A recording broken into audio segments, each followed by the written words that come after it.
Hello दोस्तों, स्वागत है आप सभी का बिंद एकेडमी में। दोस्तों, आज हम पढ़ने वाले हैं वित्त आयोग यानी फाइनेंस कमीशन ऑफ इंडिया। इससे पहले हमने इलेक्शन कमीशन ऑफ इंडिया और संघ लोक आयोग सेवा आयुक्त इन सब के बारे में हमने पढ़ा था। तो आइए देख लेते हैं इलेक्शन कमीशन ऑफ इंडिया के बारे में।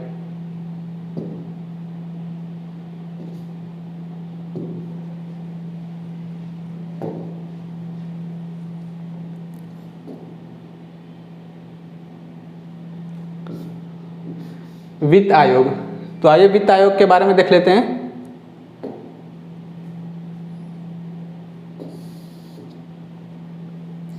अनुच्छेद 280 के अंतर्गत अर्ध न्यायिक निकाय के रूप में वित्त आयोग की व्यवस्था की गई है।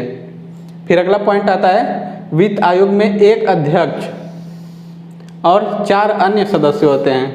ठीक है, इसमें जो है इस आयोग में वित्त आयोग में एक अध्यक्ष होते हैं और 4 अन्य सदस्य होते हैं। फिर अगला पॉइंट आता है, अध्यक्ष और अन्य सदस्य राष्ट्रपति द्वारा नियुक्त किए जाते हैं। ठीक है, जैसे इलेक्शन कमीशन ऑफ इंडिया के अध्यक्ष होते हैं और संघ लोक आयोग सेवा के अध्यक्ष होते हैं, जैसे नियुक्त किए जाते हैं राष्ट्रपति के द्वारा, वैसे ही वित्त आयोग के अध्यक्ष और जो अन्य सदस्य होते हैं राष्ट्रपति द्वारा नियुक्त किए जाते हैं। फिर अगला पॉइंट आता है, उनका कार्यकाल राष्ट्रपति के आदेश के तहत तय होता है। ठीक है, इनका कार्यकाल जो है वो डिसाइड नहीं किया गया है कि कितने वर्षों तक ये कार्य करेंगे वित्त आयोग में। जैसे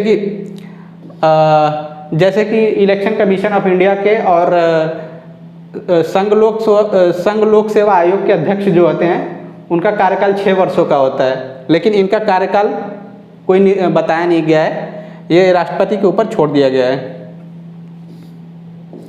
अब योग्यताएं देख लेते हैं। योग्यताएं यानी क्वालिफिकेशन। अध्यक्ष सार्वजनिक मामलों का अनुभवी होना चाहिए।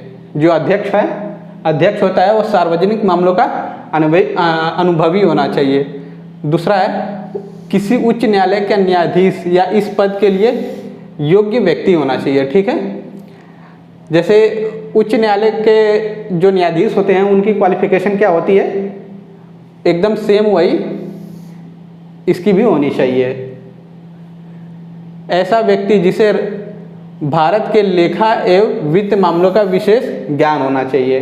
ठीक, अगला पॉइंट आता है, ऐसा व्यक्ति जिसे प्रशासन और वित्तीय मामलों का व्यापक अनुभव हो, यानी अनुभवी होना चाहिए प्रशासन और वित्तीय मामलों का। फिर अगला पॉइंट आता है, ऐसे व्यक्ति जो अर्थशास्त्र का विशेष ज्ञाता हो। ठीक, फिर देख लेते हैं कार्य। वित्त आयोग के अध्यक्ष और जो सदस्य होते हैं उनका क्या क्या कार्य होते हैं।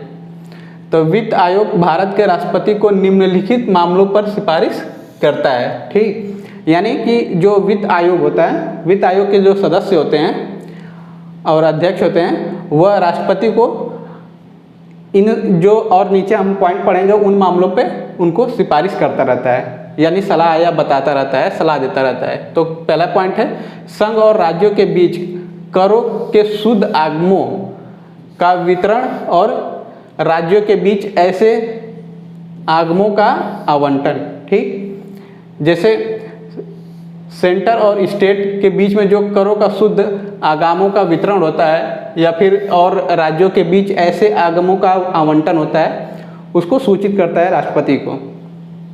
फिर अगला पॉइंट आता है, भारत की संचित निधि, जो संचित निधि में से राज्यों के राजस्व में सहायता अनुदान को शासित करने को सिद्धांत है, करने वालों को सिद्धांत। ठीक, फिर अगला पॉइंट आता है, राज्य वित्त आयोग द्वारा की गई सिफारिशों के आधार पर राज्य के नगर पालिकाओं और पंचायतों के संसाधनों की अनुपूर्ति के लिए राज्य की संचित निधि के संदर्भ के लिए आवश्यक उपाय। ठीक, जो आवश्यक उपाय होते हैं वित्त आयोग के द्वारा दी गई सिफारिशों के आधार पर राज्य के नगर पालिकाओं और पंचायत के संसाधनों के लिए जो आपूर्ति होती है या जो आवश्यक उपाय होता है उसके बारे में राष्ट्रपति को वो सूचित करता है।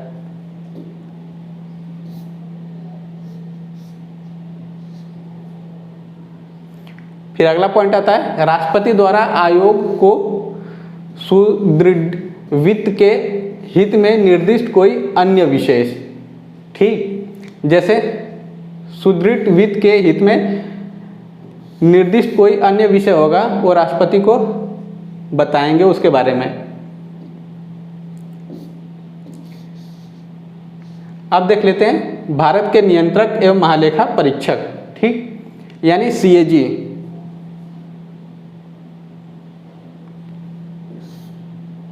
सीएजी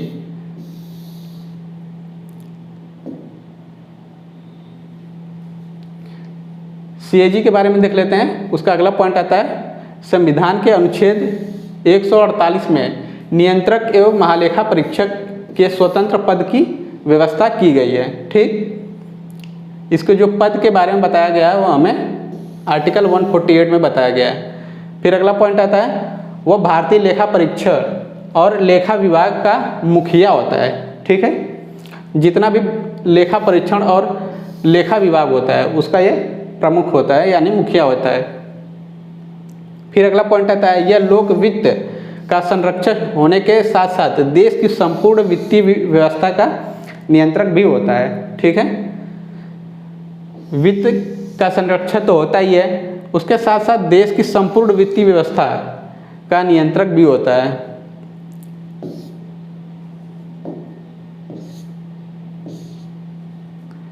फिर अगला पॉइंट आता है इसका नियंत्रण राज्य और केंद्र दोनों स्तरों पर होता है, ठीक है।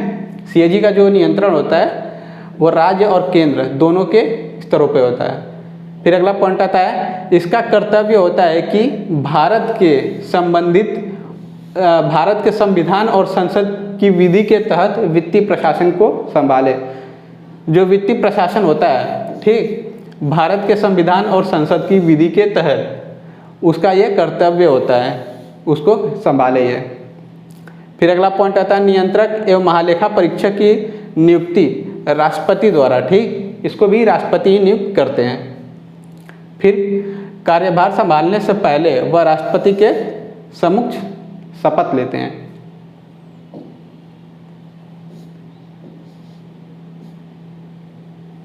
फिर अगला पॉइंट आता है इसका कार्यकाल 6 वर्षों या 65 वर्ष की जो भी पहले हो जाए की आयु तक होता है, ठीक है। यानी 6 वर्ष तक या फिर 65 वर्ष की आयु तक जो पहले हो जाए तब तक वह उसका कार्यकाल संभालता रहेगा, उसका कार्यकाल रहेगा। जैसे कि हमने पढ़ा है निर्वाचन आयोग के अध्यक्ष और सदस्यों का उनका भी 6 वर्ष का कार्यकाल या फिर 65 वर्ष की आयु तक ही होता है, ठीक। और जो संघ लोक आयोग सेवा के अध्यक्ष होते हैं उनका भी कार्यकाल 6 वर्ष या फिर 65 वर्ष की आयु तक होता है जो पहले हो जाए, ठीक है। फिर आगे देखते हैं वह राष्ट्रपति को अपना त्यागपत्र भेज सकता है। अपना त्यागपत्र होता है वो राष्ट्रपति को सौंप कर अपना कार्यकाल अपने पद से इस्तीफा दे सकता है। फिर अगला पॉइंट आता है राष्ट्रपति द्वारा उसे उसी तरह हटाया जा सकता है जैसे उच्चतम न्यायालय के न्यायाधीशों को हटाया जाता है, ठीक है। दूसरे शब्दों में संसद के दोनों सदनों द्वारा विशेष बहुमत के साथ उसे दुर्व्यवहार या अयोग्य प्रस्ताव पास कर हटाया जा सकता है, ठीक है। अगर आपको याद होगा मैंने पढ़ाया था और आपको याद होगा उच्चतम न्यायालय के न्यायाधीशों को किस प्रकार हटाया जाता है, उन पे प्रस्ताव कैसे पारित किया जाता है लोकसभा में और राज्यसभा में। लोकसभा में जो है 100 सदस्यों का साइन होना चाहिए और राज्यसभा में 50 सदस्यों का।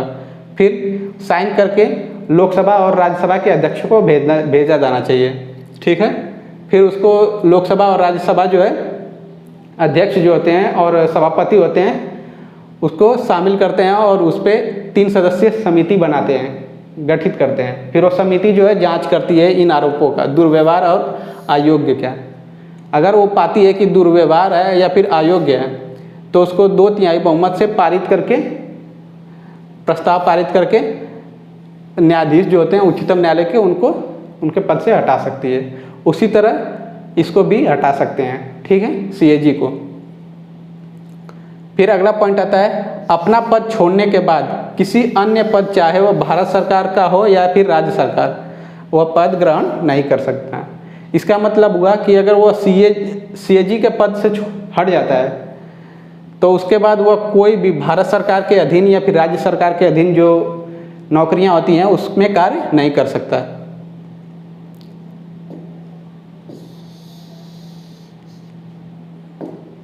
फिर अगला पॉइंट आता है, इसका वेतन और अन्य सेवाएं शर्तें संसद द्वारा निर्धारित होती हैं। वेतन जो है उच्चतम न्यायालय के न्यायाधीशों के बराबर होती है इसका भी। ठीक,